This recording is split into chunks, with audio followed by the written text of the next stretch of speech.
Hello, and welcome to episode number 13 of The Twilight Zone. No, episode 13 of our Findhorn Barrow. And today, me and Alex Wright, my co-host, we're joined by Luray. And Luray is a musician who lives in the Findhorn area, who also works with the Findhorn Foundation.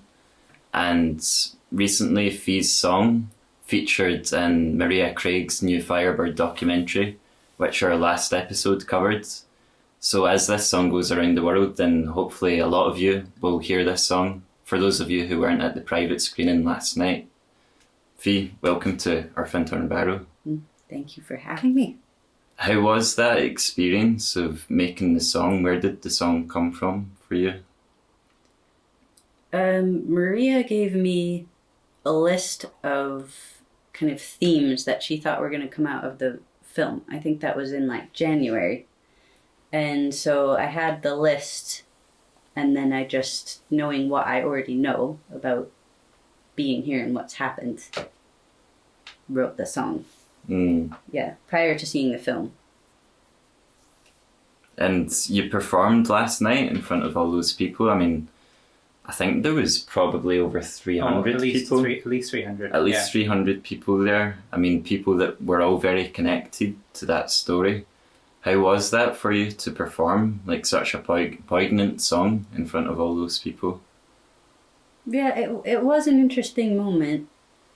And that was the most full I've seen the hall, since I've been back at Findhorn. You were here, and then you weren't here, and then you were here again. Can you tell us about that story arc? Yes, okay, my Findhorn story. So, when I was 19, I was going to study abroad. I was supposed to go on the Living Roots program to Israel, to kibbutz. And then at the last minute, my visa just wasn't coming through before my flight. So they rerouted me to Findhorn, which I was not super happy about, to be honest, because I was been taking Hebrew lessons, and I was I want to go somewhere that doesn't speak English, But then I read the Findhorn Garden story, and it kind of blew my mind. I mean, I was just nature spirits and voices within, and these sorts of things were not something I'd come across before. And it really moved me. And it ended up being just the most incredible, I think I was here 6 months of my life. Yeah, it was very opening in a lot of ways. I think probably mostly in the sense that I didn't realize you could engage with people in that way, in that intimate of a way. I remember my experience week being have you guys done the Discovery Games? Discovery Games? Yeah, they were in Experience Week. They were always in Experience Week. Oh, so I probably have done them. It used to not have the dance and the games at the same time, but yes, that session. And it also used to end with this unfolding where one person is curled up in the ball and then the other person gently unfolds them. And it's that memory is kind of seared in my brain because I don't think I'd ever touched another person with that amount of care and intimacy that wasn't my mom or someone I was in a sexual relationship with. Anyways, it was the amount of transformative experience where it was I always wanted to come back, and I also knew I couldn't come back until I wasn't obsessed with coming back in some way, because it would be a letdown. So you waited some time? I waited some time. How long was some time? I think it must have... It's 13 years, a day ago, I think, since I first came. Oh. I know, I'm getting old. And this is episode 13. Yeah, because I came in 2010. So I think it probably... And now I've been back here 2 years. It's probably, 11 years since I've been here. Was there a lot of the same people? There's a lot of the same people, and they look exactly the same. I think people age less here. People look younger than they are, being cut out by people's age. People stay a lot healthier, on the bikes a lot longer than they would, elsewhere where they're with the walking sticks. But they're still chopping wood here, the age of 80, Yeah. Craig Gibson looks exactly the same. Yeah, Sylvia Black looks exactly the same. John Williner looks exactly the same. And does the place in general seem the same? I mean, I remember my first day back, and it was still during lockdown, and yet it still felt like completely magical to me. I was in a 10-year relationship, and my partner really wanted to go back to the States, and I just really didn't want to. She was saying, like, it just feels right within me to go back, and I just felt like, yeah, it feels like I have to stay, and I didn't know for what. So it was a bit weird. Like, she got on a plane and left, and it was kind of like I had no reason to not go with her. You know, and I loved her and everything, and she'd come here for me. But then I was thinking of Findhorn, and I looked to see if there's something I could come up and do, and I mean, within weeks, I was on the train to Findhorn. And that was that. I've not left. My partnership ended. Life's never been the same. So how has music appeared in your life? Where did that come from in terms of making music? I don't know. My mom was a music teacher, and when I went to college or university originally, I thought I wanted to do music, but then I found out you couldn't study abroad, so I was like, not doing that. So I did religious studies instead. And then I remember I was 17 and I was on this like month-long kind of backpacking trip thing, and we did a 3-day vision quest. And while I was on the vision quest, I was like, I'm gonna get a guitar. It just was like, yeah. And I went home and got a guitar. And that was kind of the start of that. And then I enjoyed like playing out, I don't know, bars or gigs a couple times a week, probably for a good decade. Solo or in bands? Both. Nice. Yeah. Different genres or? No, I always played my own stuff. Mm. Yeah. I am obsessed with musicals, and I have been like my whole life. I think it's because my mom wouldn't, like, the rule in our house was, well, you can watch a movie, but only if it's a musical. I think she thought that made it like more appropriate. But I did. So, I don't know. I've just always loved musicals, and I thought, like, I want to write a musical. Have you seen the TV program Gallivant? Gallivant? No. Oh, so good. It's a musical TV program. It's really funny. Alan Menken. That name rings a bell. Not sure who it is. Like, probably any Disney movie with music. Little Mermaid, everything. He's done the music for it. Anyways, he's amazing. And I was like, I want to be Alan Menken. That would be a good career. And I started writing this musical that was based on this legacy board game that I was obsessed with. Pandemic Legacy. Have you played it? Was this? I've heard of the pandemic games. I've Was never that during played the them. pandemic you started writing it?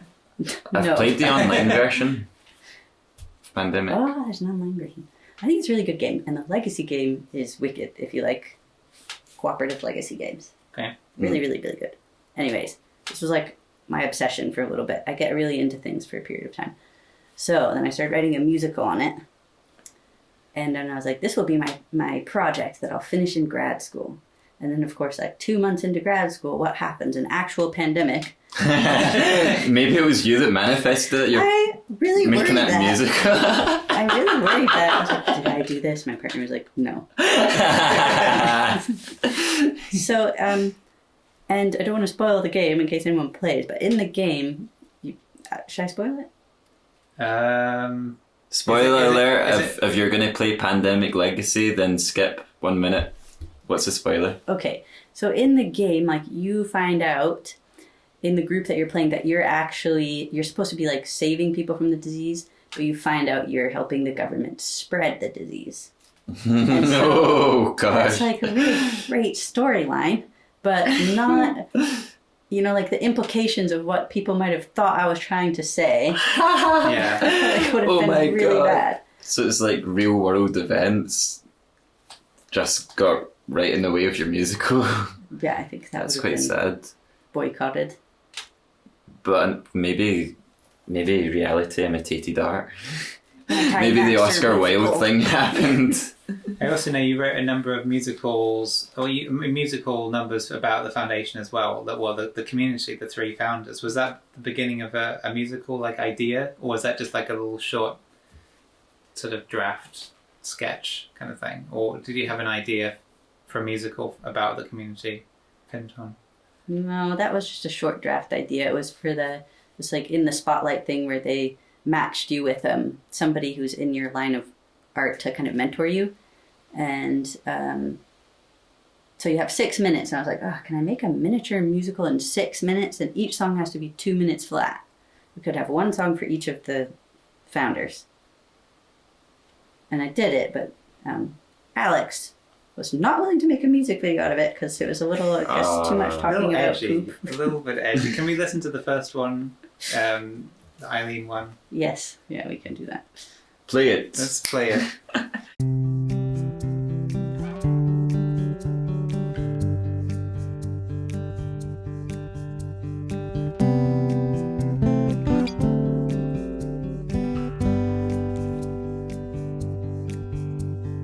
If you're wondering where I am, call my name at 4 a.m. I'll be writing guidance on to ply. Please don't knock outside the loo. I'm not doing number twos. I am writing guidance on to ply.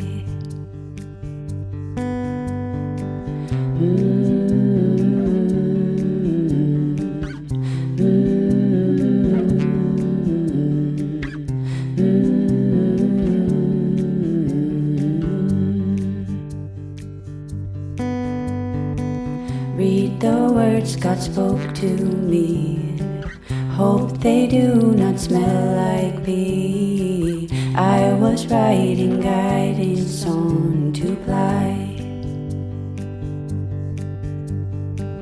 If you're wondering where I am, call my name at 4 a.m. I was writing guidance on to ply. I was writing guidance on to ply. I was writing guidance on to ply. That ended quite abruptly. The thing with that is it's so like gentle and emotional musically, and there is like those laughing moments because it's about like poo and toilets. Scatological humour. Yeah. But it matches so well because the thing is like it is like a very like gentle and emotional scatological story, because it is about like her meditating like in a difficult situation, trying to get some peace and quiet. Like she's not doing a poo at the time, but it is where you go to do a poo. So you've managed to capture like the comedy of it being in a toilet, but also like, the gentle emotional side of that story as well. It's came across. I did want kind of like the tone of each song to match what I imagined the character of that person to be like, you know? So the sort of like gentleness and emotion that you see in Eileen. Yeah, like I wanted something that was like more quiet because she was about inner listening and stillness. And so for Peter, it was something more upbeat that I felt like was more about action. And then I just always imagined Dorothy McLean being really cool. So I felt like if there was ever going to be a rap song, it would be hers. Can we listen to Dorothy's next? Oh God, I don't know if we should listen to that because the recording was really bad. It's good though. I personally like it. I've shown Callum already, and he's already heard it. So. I have to learn He that if I agrees. send something to you, you're going to show it to everyone. Okay, I'll play it.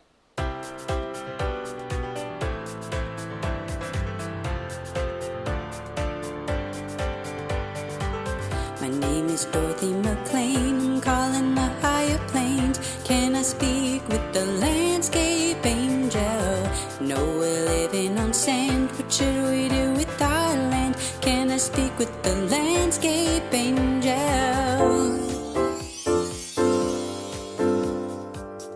Hello, you reach the divide.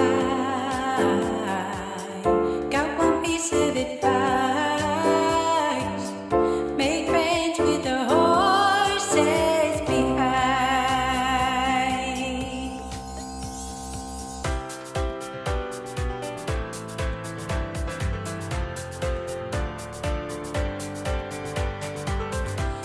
you for the advice, but am I hearing right?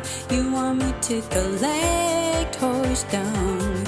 Is there anything else? Perhaps a thing that won't smell? Can you answer me, landscape angel? Hello, you reached the divine.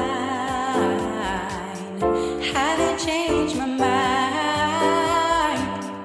Make friends with the horses behind.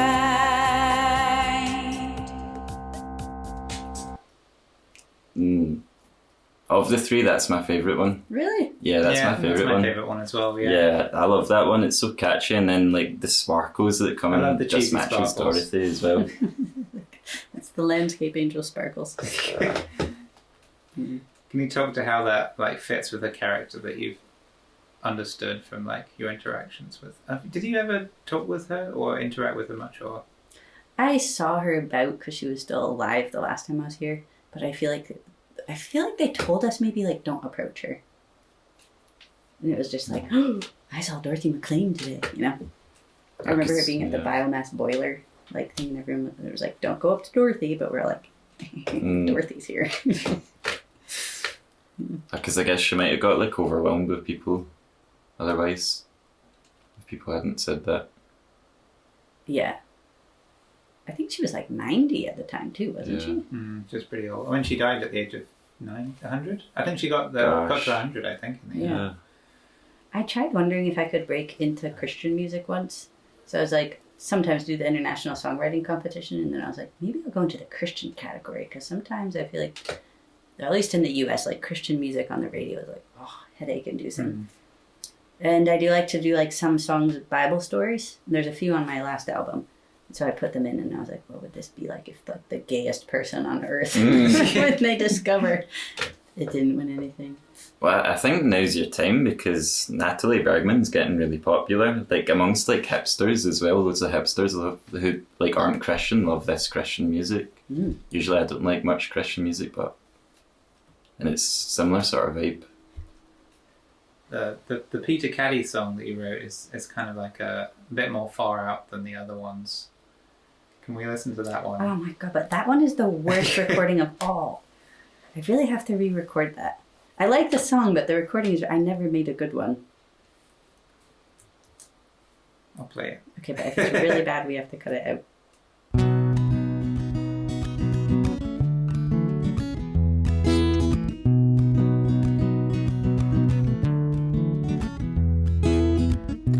Things on Earth look rough, we're waiting on a nuclear attack.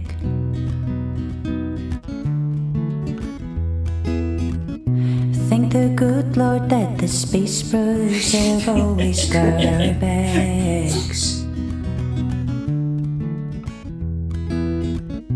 Cleared the landing pad, now all that's left to do is just to pack. So if it all goes down, I'll meet you behind Clooney out the back.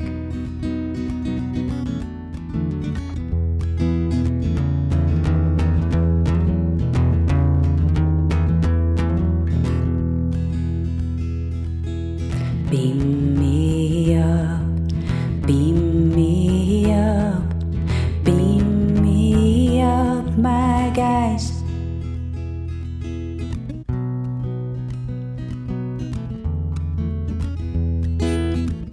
Well, I don't know what life will be like when we're living up in space.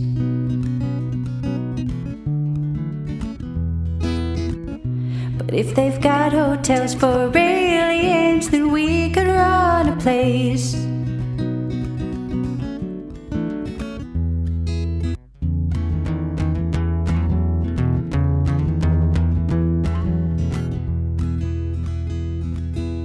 Beam me up, beam me up, beam me up, my guys.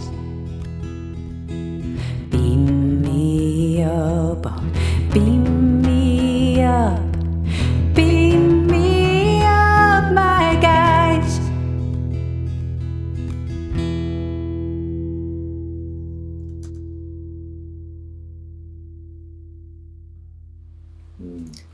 it wasn't as bad as I remembered, so it can stay. Of the three, I like the lyrics the best in that one. I think Beam Me Up's like a really good chorus line as well. I know, like, part of me thinks that the chords and the tune of both that one and the Eileen one, I liked enough that I was like, oh, should I just turn them into a nice regular song and not waste it on two weird songs that might never be anywhere except Alex's phone? You can do both. Yeah, I suppose. Like you could have like a Findhorn version and a And then the non-Findhorn Christian version. Christian rock version. I'm waiting for Jesus to beam me up. I mean, like John Lennon used to do that, like the song Jealous Guy, that became a hit in the 70s. But they had that in the 60s as a song called Child of Nature about them in India. So they used to do that with songs. Oh, okay. Maybe I'll do it then. And have you shown Jonathan Caddy those songs? I haven't, but my fantasy was always if we make the music video out of it, you know, we turned it into an actual mini musical, that he would play his dad. Be like at the landing pad at Clooney with a backpack on, A and tweed maybe jacket. a tweed jacket, maybe a tinfoil hat, if we're okay to take the piss a bit, just like looking up at the sky with binoculars. I really hope that happens. I hope he hears this. I feel like he would be agreeable, but Yeah, I could think he'd being, be up for something like that. Yeah, could be being delusional. So, like, from those songs, I can feel a really strong connection to, like, the Findhorn community and, like, the history of this place and I guess, like, the founders as well. What are your, like, ideal hopes and visions for the future of this place? Oh, God. You know, I work in education now, and experience weeks are still full. They still book. People still really get something out of it. It still is impacting lives. And I think people are always going to be drawn here. And so I hope we have something to offer them. And I feel like the COVID time really impacted a lot of the continuity in our education, and that was just a short period of time. So I have that concern for now as well, of like, this could easily get lost. And a lot of people who have a lot of history and information and experience here are old. You know, it feels like there's not time to waste in some ways. But on the same hand, that is all still here. So there's still something can still happen. And this is like a particularly rocky moment in the history of the place and like for a lot of people here, because in September, like, the foundation will be closing the educational component of what they're doing. Can you talk a bit about how that's been for you and like where you're landing and all of that? Yeah. It's interesting. I've worked in like 4 different kind of teams or departments in my time here, and I feel like my perspective on everything changed when I moved to the education department, because then I started engaging with the guests more. And so, and you know, seeing the numbers of people coming in and then seeing the impact it still has really, I think did make me feel just like, this is good. And it's working, and it felt to me like the momentum was turning, like especially Britta, you know, who was on an earlier episode you guys had, came up with this amazing program, and it booked like pretty quickly, and I just felt like this is exactly it. This is exactly the type of thing. So sitting in that meeting, hearing we're closing, when I'm looking at our schedule and it's full and the programs are full, I mean, the FX at the Experience Week, at the end of September was full. I was just like mind boggled. And again, I must be living in my own little world, because people are like, nah, it's not, you know, Terry kept being like, it's a shock, but not a surprise. I'm thinking, this is a complete shock and a complete surprise to me. So I thought, worst case scenario, they're going to close Clooney for the winter, and we like really focus on actually having a full schedule of like our own programs. Maybe taking the low-hanging fruit of revamping some things that used to work here, maybe creating some more things like what Britta did, because it works. So this is no like comment of what happened was wrong or anything. It's just that I was surprised. And obviously I'm not privy to, at that point, to every financial aspect of the foundation. I'm only seeing it through the lens of the job I was doing. So, of course, for me, I'm on a visa here, and they were working on my visa to stay, and that won't be happening anymore. So, not only did it hit me of like this job that I love so much, I really love my job so much. And I love my team. I love working for the foundation, doing what I'm doing. Not only is that ending, which in and of itself is really sad for me. I feel sad about it. But also this community that I love living in, like my friends, the house I live in, the people I live with, just physically being here, that's also just shifting or becoming difficult to stay. No, my visa ends October 31st. And yeah, I don't think I've even fully processed this, because at the same time, like I said, like the programs are still full. I have a lot to do right now. You know, I'm busier than I've probably ever been. So it's kind of ironic. It's like a race to the finish, and then I guess I have to figure out what's next and then amongst all that. So I don't know yet. But I'm still very grateful. And I try to be grateful every day of like, well, right now, even if I only lived in this place for a few months and I loved the people I'm with and I love the things that I'm doing and I love the physical place that I'm at, that's still really special. So I want to enjoy every second of that and not just be like, meh, fuck, it's ending. You know? And regardless of what happens in October, even if it takes some time, even if it's sometime in the future, I really hope that you do find a way to come back here and to be back here, because I think you just add so much to the lives of everyone around here, and you add so much to this community in general. I think you'd really be missed. You're always seen at the centre of all the parties here.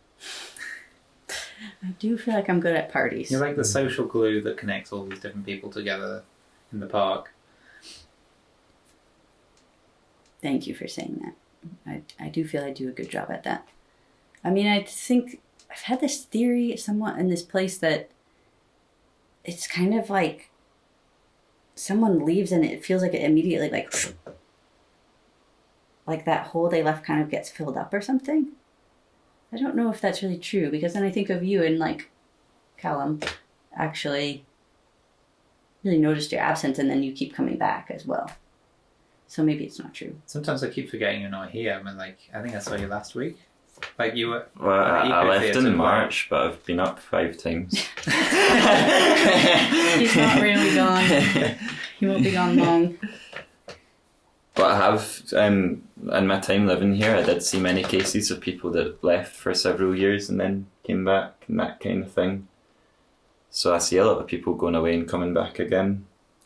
Yeah, Michael Bailey once said to me, he was like, I don't see it as people leaving, I see it as a constant stream of friends coming back. And that did move me, and I have to also believe if I'm supposed to be here, then there will be a way to be here. Yeah. It's just, I feel like I was finally at the beginning of something. Like, I mean, to be honest, working in comms was just not the right job for me, you know?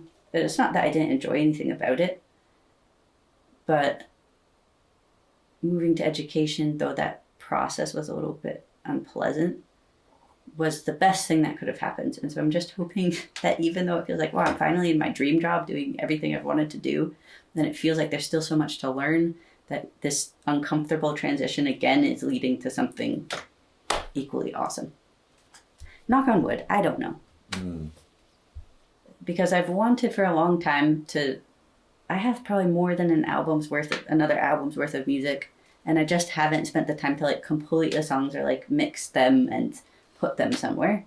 So it's like, I would like to spend time doing that, you know, so I could do that. And I also really enjoy the facilitating work, and I feel like there's a lot more to learn. So I would, if I was going to try and find another job, hope to find something similar. I was thinking. I sometimes think like if I had like loads of money, I would buy lots of like small like glamping pods or something, and then I would like find like really talented people and just like pay for them to like have basic food and just like make creativity. Give just, them pods. just like produce creativity, like a kind of like a hermit, like for like 3 months, just come up with something. And then you take like a percentage of whatever comes out of that. I think you would actually, that would pay for itself. I just like take in like 15 artists and just sit in there for 6 months and come up with a book or like an album or whatever. I'll take 5%. Like a sort of glamping factory of artists. Like an artist factory, basically. Like also sounds kind of like the Matrix. Like you hook them up in pods so you can get something from them. Extract the art. I think it's genius. I mean, I would live in one. Yeah, we'd both be there. Yeah, I'd be writing away, you'd be playing music. Yeah, we could make a musical movie, or maybe I'm projecting my interests. Alex, set You this even up. like lock the door until you produce like. Otherwise Don't come out till a musical. You can't like escape until you produce something. That's when it gets dark. You would have to put a party limit. You'd have like a small garden, but with a high wall. It's like a prison for artists, but like an aesthetic, pretty colourful, arty prison. This is what always happens with you. Something starts very reasonable and a good idea, and then it just escalates to something completely horrible. I'd have someone employed just to go around and like ask where is the art every week. Like, have you come up with any art? But apart from that, you'd have complete freedom. Maybe Alex is also Scorpio rising, like maybe it starts off like really nice and then, as you said, the villain comes up. Is that what Scorpio rising is? I need to know your full birth chart. It is essential. If it is not some sort of double Virgo thing, because I've seen your kitchen, I will be shocked. My kitchen's often a mess, actually. Your I tidy it up just so that then when you come round. Your kitchen had everything labeled of like what is. Oh yeah, it's your all cutting labeled. boards are labeled.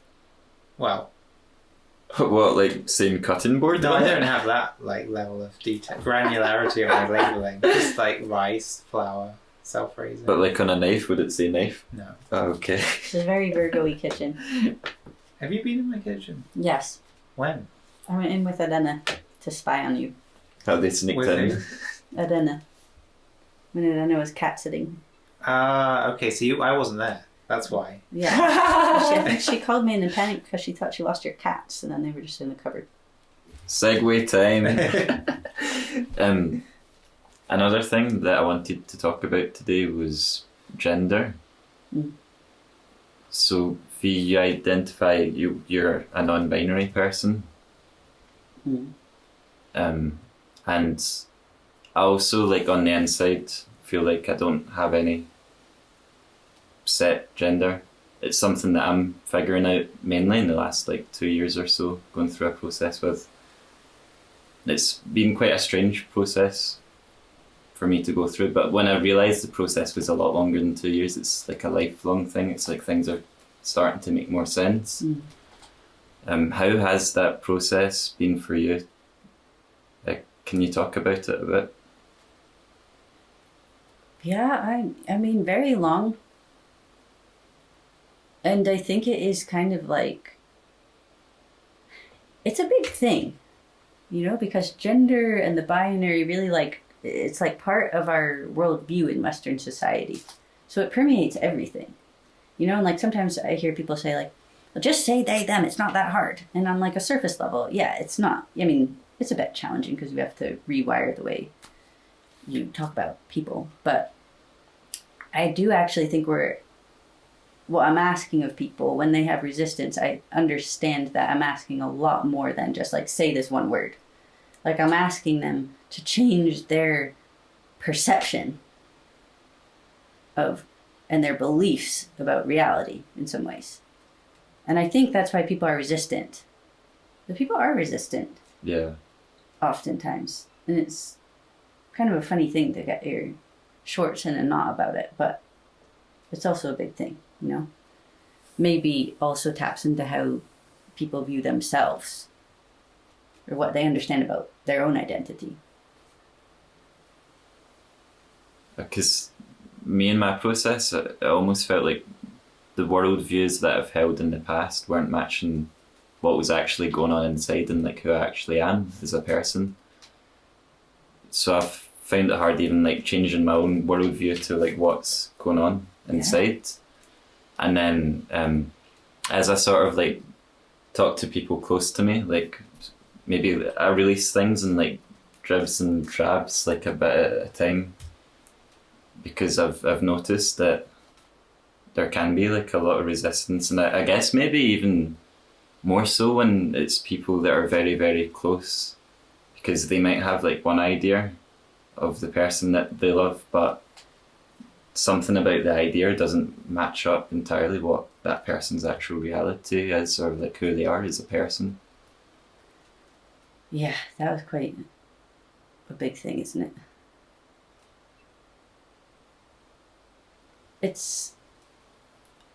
I think it's a gift, but it's a challenging one.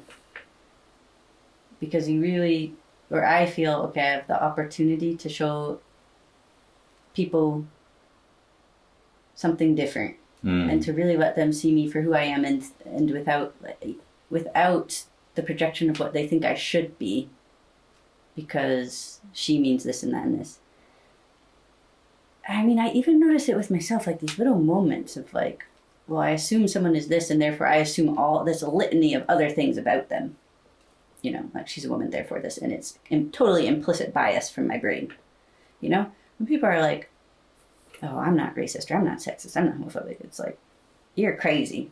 Because we're all raised with that conditioning. We all have a lot of that around us all the time growing up. We all get that from the media constantly. Yeah. So it's deep in there somewhere. It's deep in there. Like, I'm definitely homophobic, and it's not because I want to be. It's just because it takes that much work to undo it. I don't think just being gay or being non-binary means, oh, we've got it now. You know, we're enlightened. Well, I don't think that I am. I'm still learning a lot. I think people also think maybe I'm assuming a lot about other people. They think I can educate them on it. And it's like, I can only educate you on my own experience. I'm not an expert in this. I'm also learning as I'm going through what all it means.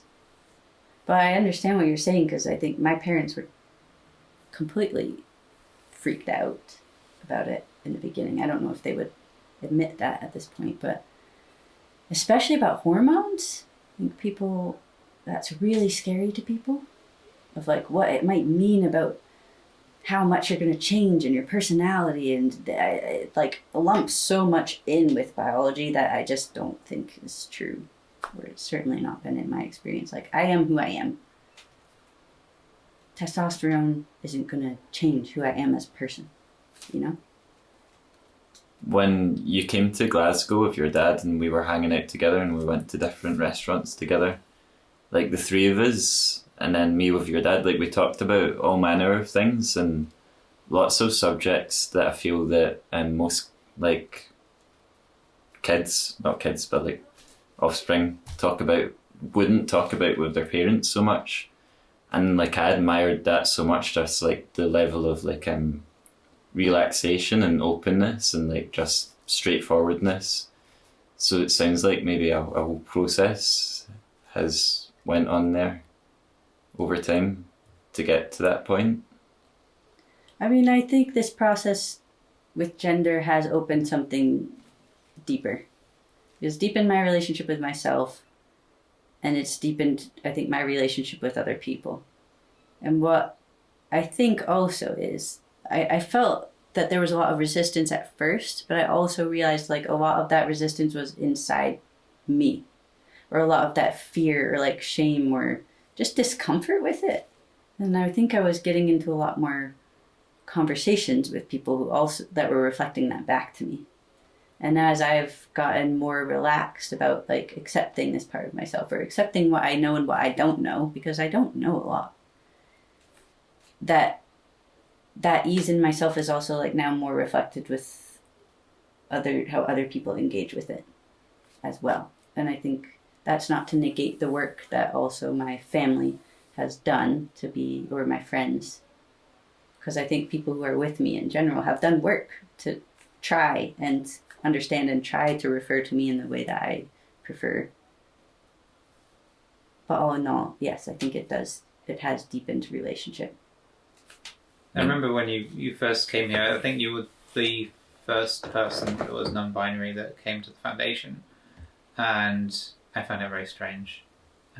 I've since got used to saying they, but like up until that point, it was always he or she. So like they was just took a long time to get used to it.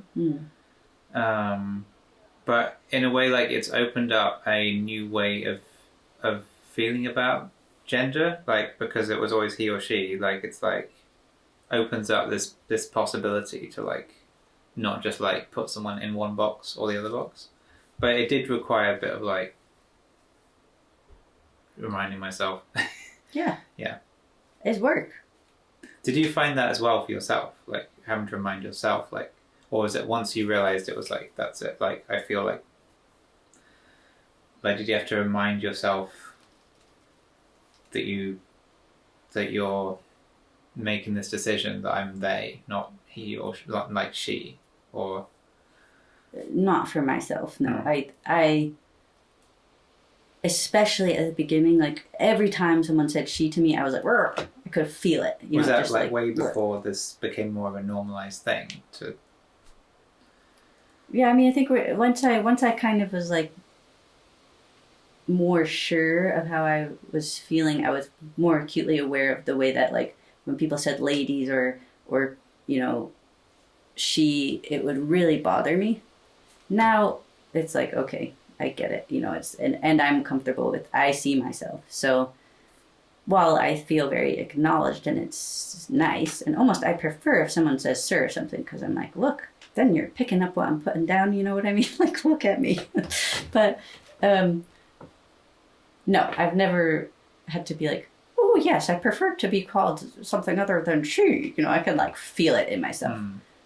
But with other people as well, even if I look at them and my understanding of them does feel expansive beyond like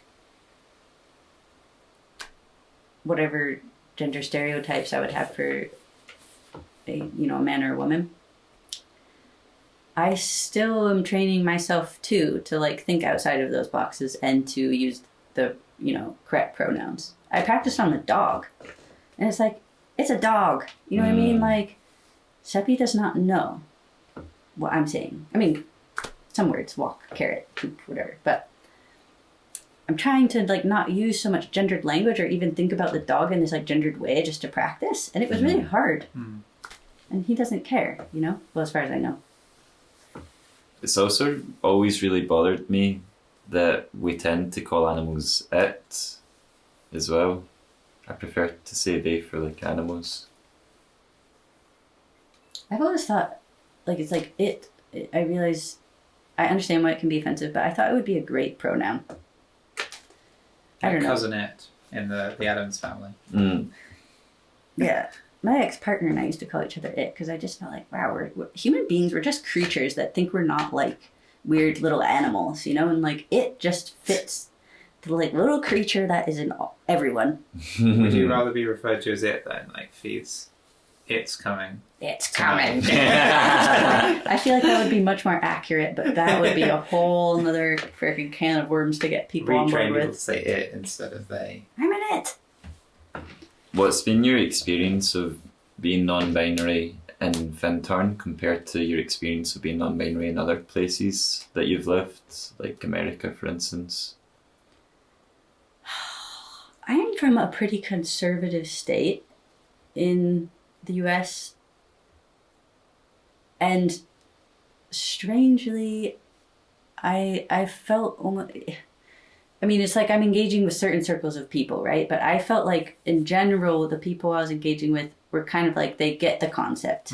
They've understand it, they're on board, and we're kind of able to make an effort,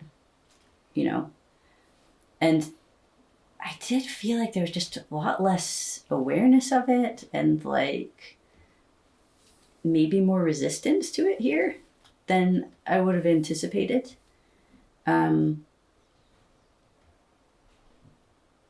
It's been more difficult than I think it would be just living somewhere else. But at the same time, I think we're in a place where people want to learn and grow and really care about others. And so I also really admire and am grateful for people that have really put effort into learning about it and trying for me, you know? And like Alex said, is like, there wasn't anyone else that I knew of. I have met people since, but I think it was a new thing, and it still is for a lot of people. Like, I've noticed an experience week where we're trying to do pronouns, and it's just kind of like, sometimes it feels pointless because it becomes a bit of a thing. But then I also remind myself, like, it's not just for me. All these people are going to meet more non-binary people in their lives, you know? And now I feel like I know a lot of people in the community. People feel comfortable to ask me questions, and I'm okay to, like, be that, like, first dip of their toes into this water, you know? And it could be we start to see more people in the community who were resistant to it that actually then coming out as non-binary themselves, like, because they didn't see that there was an option. It was like he or she. So it could be that actually then you influence other people to realise that they can see themselves differently. I think sometimes in these situations, when it comes to sexuality as well, people can react to things because there is something in them that they haven't figured out yet. Yeah. Yeah, and I'm grateful for Pip being here. Pip works at the foundation, and I think since they've come back, it's also changed things positively for me, and they're very educated on all this and held a training for everyone, and I felt like it did kind of shift something if people were thinking about it in a different way, or yeah. So now it feels much easier, and I'm easier in myself, so it's also that, you know, I have to acknowledge, like, my part of it of, like, okay, are people going to say they, them? Most of the time, no, they're not going to do it, you know? And maybe not on purpose, but it's just not going to happen. And I also have to, like, when am I going to ask that of people? And when am I just going to go around the rest of my day because I don't want to correct 24/7? Yeah. In terms of, like, people's perception of reality and how gender fits into that, we mentioned The Matrix earlier in the podcast. And the Wachowski sisters have said publicly that they actually wrote The Matrix specifically about their experience of gender, but, like, as a metaphor. But then they wrote it as a general metaphor that can apply to all different things. But they've said they've wrote it about gender, as in, like, people have one perception of reality, and then they go in and then they start to untangle it, and then something else is there altogether. Were they the ones who made Cloud Atlas as well? Yeah. Yeah. Made what? Cloud Cloud Atlas. Atlas, it's a really great film about reincarnation. Oh, interesting. Should watch it. Yeah. I think gender is one of the things that makes me most hopeful about the future, actually. Where I'm just like, this is going to be something that completely changes the world, and we'll look back and be like, what the fuck? People were so weird. Yeah. Yeah, I think it's going to help a lot of people in a lot of ways, especially when things, like, have been so patriarchal for the last however long. When I was doing my philosophy degree, one of the courses was on philosophy of race and gender. I think that particular course, when I was, like, diving into, like, literature on some of these matters, I was getting my mind blown very often, like, in a way that I wanted it to happen, but also in a way that became very upsetting, because then I realised, like, I already knew on some level, but I started to realise more and more the extent of what I feel has been, like, the general wrongness of how a lot of us, like, approach a lot of these things, and especially historically over time. Even in, like, general English sentences, I feel like there's constant reminders of gender all the time. So, like, we're constantly saying, like, he went there, she went there, da da da da. In some languages it's even more that, like, they make a lot of, like, words masculine and feminine, but most of the time, like, sometimes it is a person's gender is relevant to the sentence when we're talking about gender or something where gender is involved. but like 90% of the time that we're referring to gender in a sentence, linguistically it's not relevant at all. And maybe that's me just taking like a very analytical approach to it, but like logically for me, like it doesn't compute.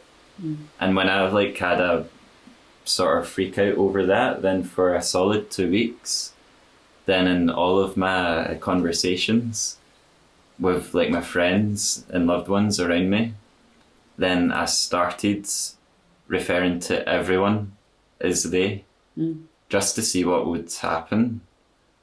And just because I thought it would be a good way as well, because it also compounded with like an experience I was having of philosophy of I was like thinking about all of this stuff and believing in it, but I wasn't doing much in my life. So I was like, maybe this is a step I can take to actually do things differently. Maybe people can start to talk this way.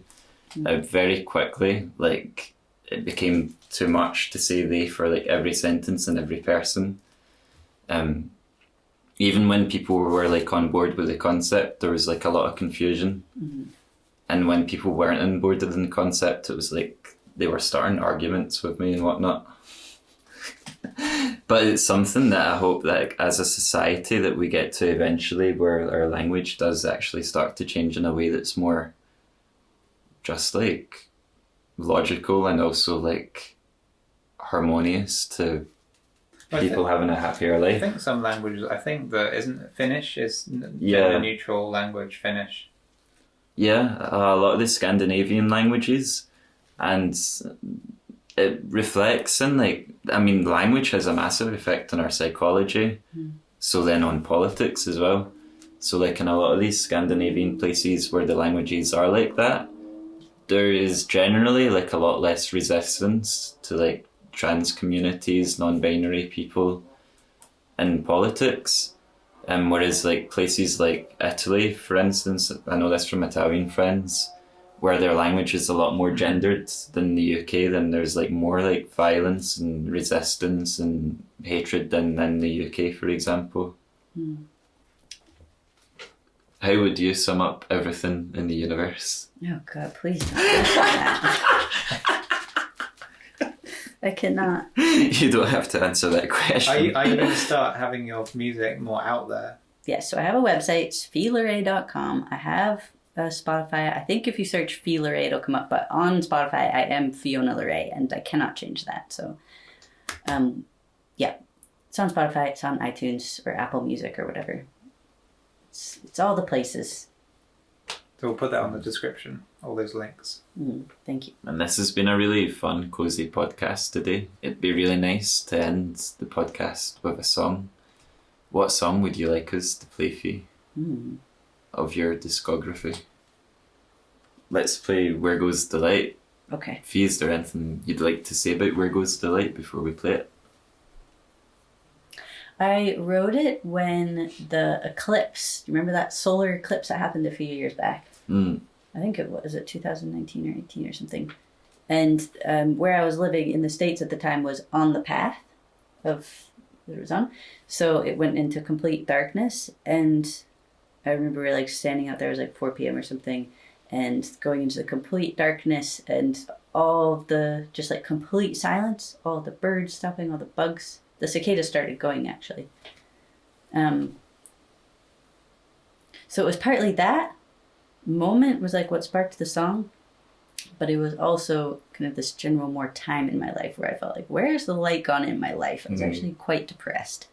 I was like, at the time, I think it was a moment where I was really struggling with my gender identity, and also just like, you know, like the farm with my partner hadn't quite worked out. And I was like, what am I doing with my life? I was having a lot of questions and feeling not very joyful in my exploration of them. And I think that's a really beautiful question. Where goes the light? And the thing with an eclipse, the light is still there, we just can't see it when it's like that. Thank you, Fee. Yeah, thank you.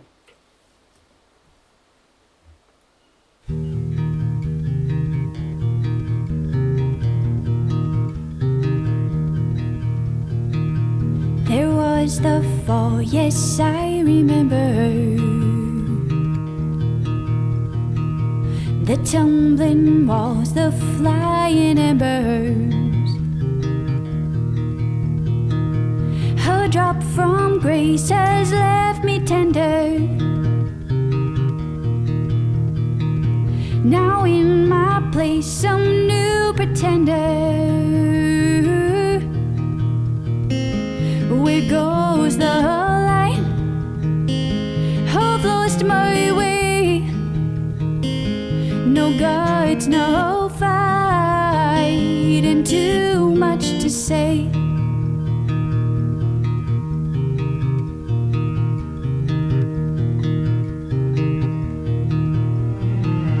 The sun's gone black, though it is midday. No birds make calls, the crickets sing. In silent dark, I feel like screaming.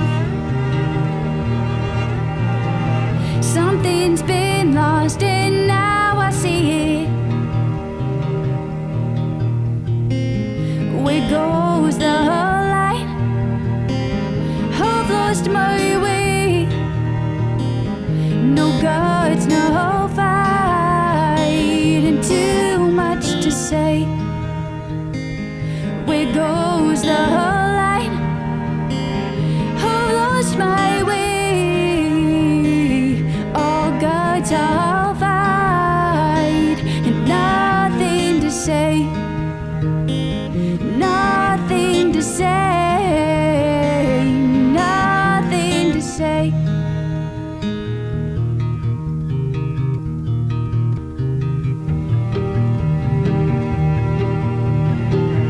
I've been asleep with my eyes open. The stars uncrossed, the spell was broken. A noonday night, have I awoken? Life's passed me by, have I awoken? Where goes the light? Where goes the light? Where goes the light? Where goes the light?